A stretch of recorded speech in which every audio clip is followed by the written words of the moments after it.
रुक जाओ। क्या नाम है तुम्हारा? आसिया नूर। जोर से बोलो। आसिया नूर। किस क्लास में पढ़ती है? तीसरा। तीसरा क्लास में। अच्छा, तुम लोग किस क्लास के बच्चे हो? तीसरा क्लास के बच्चे हो? तुम लोगों को आसिया ने उर्दू पढ़ाया है ना?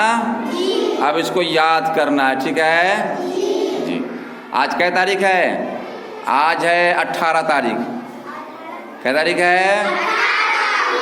9वां महीना है ना? 2021। ठीक है, चल बहुत अच्छे। सब बच्चे बैठ जाएंगे।